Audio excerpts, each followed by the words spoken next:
Good morning students of class 8। आज हम पढ़ेंगे आपकी साइंस की टेक्स्ट बुक का चैप्टर नंबर 7 जिसका नाम है conservation of plants and animals. तो देखिए स्टूडेंट्स, इंट्रोडक्शन। द मटेरियल्स और conditions occurring in the nature and capable of economic exploitation are called as natural resources. These natural resources are used by human beings for their survival. The human population has been increasing at a higher rate. The natural resources also being used in greater quantities. Today, scientists have developed such tools and technologies that people now have a higher standard of living. This results in a great demand of natural resources. Utilization and exploitation of resources at such a fast rate is definitely causing their depletion because nature has only a limited amount of them in reserve. Hence, at present, we should be thrifty using the natural resource so that there will be enough resources available for the future generation.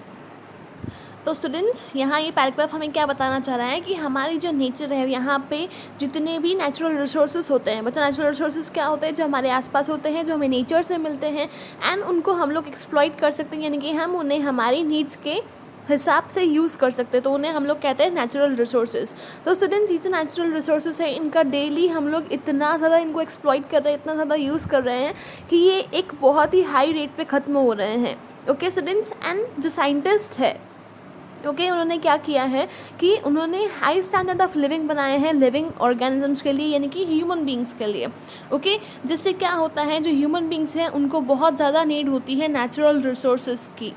Students, तो अगर इसी तरीके से चलता रहा तो हमारे लिए जो फ्यूचर जनरेशन है उसके लिए कुछ भी नेचुरल रिसोर्सेज नहीं बचेंगे।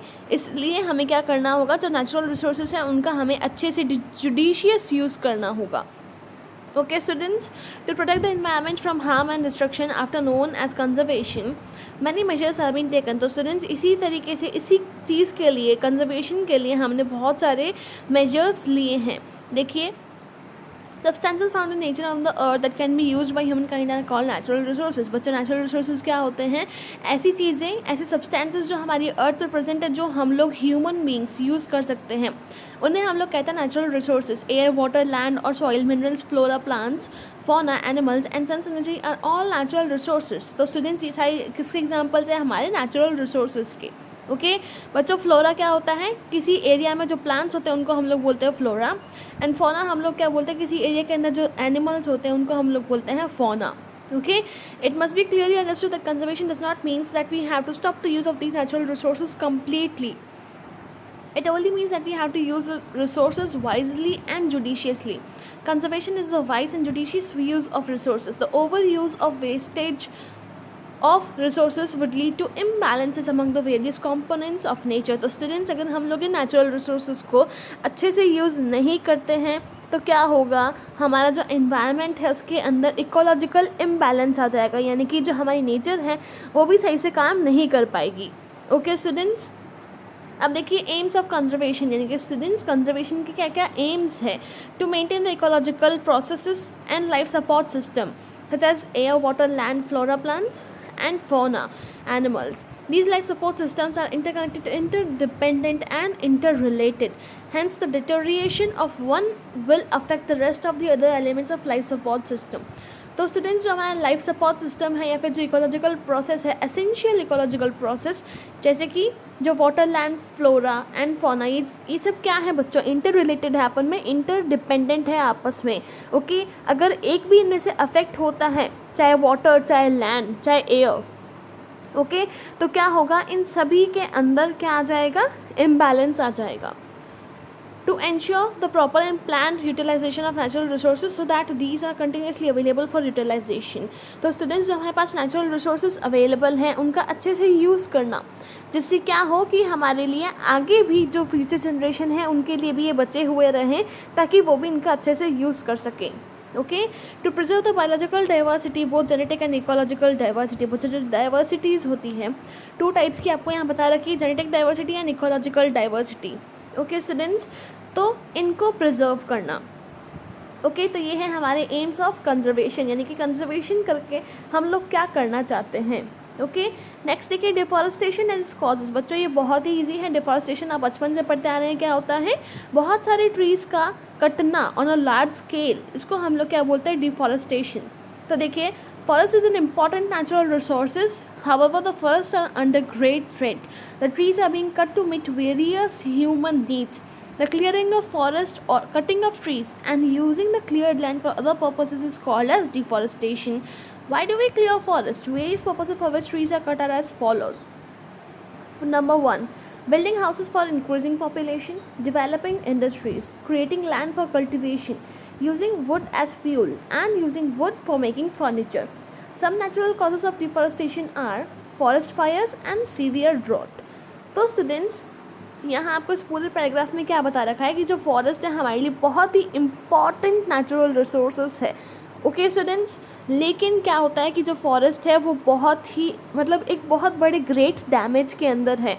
क्यों? क्योंकि जो ह्यूमन बींग्स हैं वो डेली इनको कट कर रहे हैं, ट्रीज़ को कट कर रहे हैं, जिससे क्या होता है बहुत सारे इकोलॉजिकल इम्बैलेंस आते हैं, जैसे कि drought, forest fire. Okay students, and जो ह्यूमन बींग्स हैं वो इन ट्रीज़ को कट क्यों कर रहे हैं? यहाँ आपको मेनली 5 रीजंस दे रखे हैं. देखिए, एक तो जब पॉपुलेशन इंक्रीज़ होती है तो उनके लिए घर बनाने के लिए, ओके, इंडस्ट्रीज़ बनाने के लिए, कल्टीवेशन के लिए, लैंड बनाने के लिए, ओके, एंड उसी वुड को फ्यूल की जैसे यूज़ करने में एंड फर्नीचर्स बनाने में. ओके स्टूडेंट्स, नेक्स्ट देखिए कॉन्सिक्वेंसेस ऑफ डिफॉरेस्टेशन. अब बच्चे इसके क्या क्या कॉन्सिक्वेंसेस है देखिए. Large scale deforestation has resulted in many problems for Mankind. तो स्टूडेंट्स, अगर हम डिफॉरेस्टेशन करते हैं यानी कि बहुत सारे पेड़ों को काटते हैं तो खूब सारी प्रॉब्लम्स हमें फेस करनी पड़ती है. जैसे फर्स्ट है increase in carbon dioxide temperature and pollution levels on earth resulting to global warming. तो स्टूडेंट्स, अगर carbon dioxide temperature, pollution levels increase होते हैं तो क्या होता है, ग्लोबल वार्मिंग होती है. Cutting down of trees on large scale has resulted in depletion of water vapour that has affected cloud formation on दस रिजल्टिंग इन लेस रेनफॉल. तो स्टूडेंट्स, अगर हम लोग पेड़ काटते हैं, ओके, तो क्या होता है, जो वाटर वेपर का लेवल है वो गिर जाता है. ओके, एंड उसी तरीके से क्या होता है, सिमिलरली जो हमारी रेनफॉल है उसका लेवल भी कम हो जाता है. Deforestation decreases the water holding capacity of soil and decreases infiltration rate of water into the ground. तो स्टूडेंट्स, क्या होता है, वाटर होल्डिंग कैपेसिटी जो सॉइल की होती है, कि पानी को पकड़ने की क्षमता सॉइल की वो कम हो जाती है, जिससे क्या होता है, इनफिल्ट्रेशन बढ़ जाता है, यानी कि जो पानी ग्राउंड के अंदर जा रहा है उसका इनफिल्ट्रेशन बढ़ जाएगा. ओके, ऑक्सीजन लेवल में डिक्रीज़ होने लग जाएगा. फिफ्थ क्या है, एनिमल्स बिकम होमलेस. अब बच्चों, जो एनिमल्स होते हैं, मोस्ट ऑफ द एनिमल्स, उनका घर कहाँ होता है, जंगलों में ही होता है, फॉरेस्ट में. लेकिन अगर हम उन्हें ही कट कर देंगे तो उनका हैबिटेशन भी तो लॉस हो रहा है. देखिए, the decrease in rainfall is leading to desertification. बच्चों, जो रेनफॉल है उसकी डिक्रीज़, यानी कि हम लोग कह सकते हैं कि डिफॉरेस्टेशन करने से क्या होता है, रेनफॉल में डिक्रीमेंट आया है, एंड इसी की वजह से क्या हुआ है, डेजर्टिफिकेशन भी हुआ है. As trees and plants die, fewer trees will result in more soil erosion. The top fertile is carried away, exposing the lower, hard and rocky layers which is less fertile. Over a period of time, fertile land gets converted into deserts. This is called as desertification. तो students, desertification का mainly reason क्या है, deforestation. Okay, क्यों बच्चों का कि deforestation होगा, पेड़ ही नहीं होंगे तो बारिश कैसे होगी, बारिश का लेवल कम हो जाएगा. बारिश का लेवल कम होगा तो क्या होगा, पेड़ भी कम होंगे. ओके, पेड़ अगर हमारे पास कम है तो उनकी कैपेसिटी जो है मिट्टी को पकड़ने की, ओके, तो वो कम हो जाएगी, जिसकी वजह से होगा सॉइल इरोजन. अगर सॉइल इरोजन जो टॉप फर्टाइल लेयर होती है अगर वो ही रिमूव हो गई तो क्या होगा, डेजर्टिफिकेशन. वो लैंड्स जो है वो डेजर्ट में कन्वर्ट हो जाएगी, वो बैरन हो जाएगी, यानी कि बंजर हो जाएगी. A number of useful products obtained from trees are also lost when the trees are cut. अब बच्चों, हम सबको पता है कि हम लोग ट्रीज से, फॉरेस्ट से हमको बहुत सारी चीज़ें मिलती हैं. ओके, अगर हम पेड़ों को ही काट देंगे तो वो चीज़ें भी हमें नहीं मिल पाएगी. Okay students, useful products. Next देखिए, बायोडाइवर्सिटी एंड बायोस्फीयर. तो स्टूडेंट्स, बायोडाइवर्सिटी और बायोस्फीयर क्या होता है, देखिए, द टर्म बायोडाइवर्सिटी और biological diversity refers to the variety of organisms, that is plants, animals and micro organisms existing on earth. तो students, जो बायोडाइवर्सिटी है या फिर बायोलॉजिकल डाइवर्सिटी जो है, इसको अगर हम एक्सप्लेन करूँ मैं अच्छे से, तो बायो का मतलब होता है लाइफ एंड डाइवर्सिटी होती है स्पेस जहाँ पे ये सब रह सकते हैं. ओके, तो हम कह सकते हैं कि बायोडाइवर्सिटी ऐसी प्लेस है जहाँ पे वैरायटी ऑफ ऑर्गेनिजम्स रहते हैं, जैसे कि plants, animals and micro organisms. अब देखिए, Biosphere refers to that part of the earth where living organisms exist or the region on earth which support life. The most serious threat to biodiversity loss comes from habitat destruction. तो students, biosphere क्या होता है? Biosphere एक ऐसा part है अर्थ का जो life को सपोर्ट करता है, ओके, जहाँ पे लिविंग ऑर्गेनिजम्स रहते हैं. The most serious threat to biodiversity loss comes from the habitat destruction. अब बच्चों, जो बायोडाइवर्सिटी का लॉस है, यानी कि जो लिविंग ऑर्गेनिजम्स, लिविंग बींग्स का जो लॉस है, वो मेनली उसका रीज़न क्या है? हैबिटेट डिस्ट्रक्शन, यानी कि उनकी लोकेलिटी को डिस्ट्रक्ट करना, बर्बाद कर देना.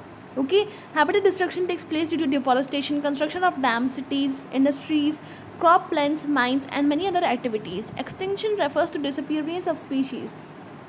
A species once lost cannot be retrieved.